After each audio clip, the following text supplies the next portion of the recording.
श्री राम के अयोध्या के राजा बनने के पश्चात एक दिन अगस्त्य मुनि उनसे मिलने के लिए अयोध्या आए।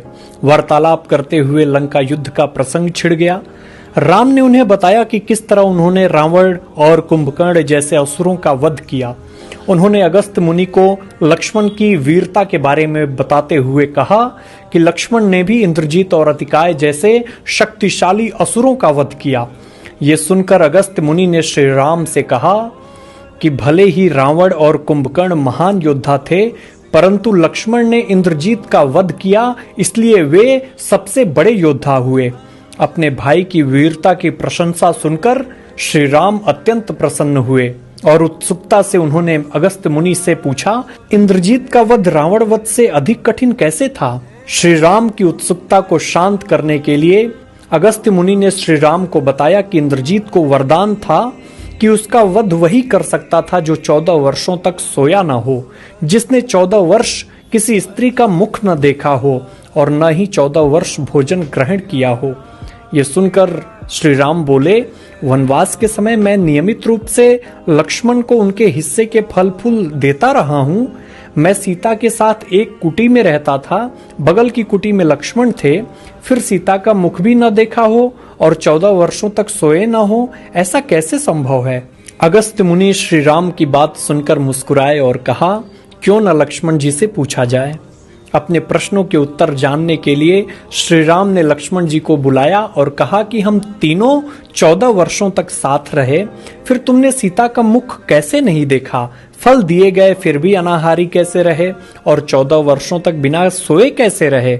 लक्ष्मण जी ने श्री राम को बताया कि मैंने कभी सीता माँ के चरणों के ऊपर देखा ही नहीं।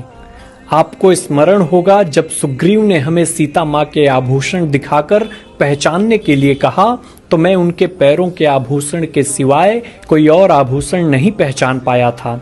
आप और माता एक कुटिया में सोते थे, मैं रात भर बाहर धनुष पर बाण चढ़ाए पहरा देता था।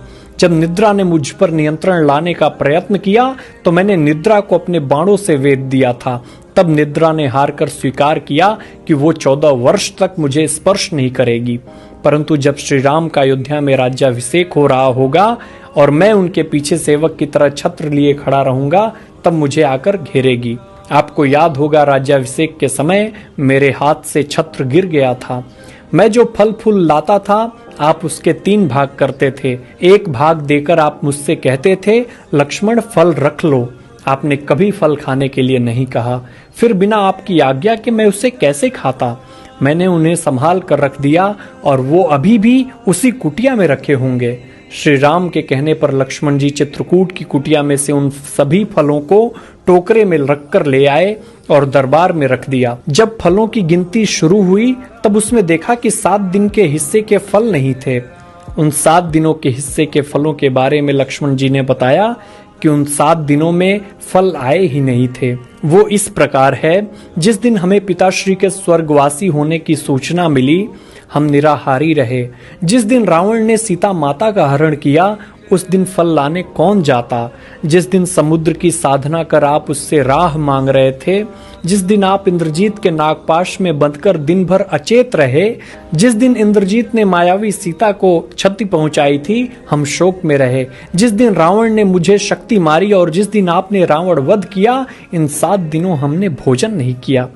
विश्वामित्र मुनि से मैंने एक अतिरिक्त विद्या का ज्ञान लिया था, बिना आहार किए जीने की विद्या।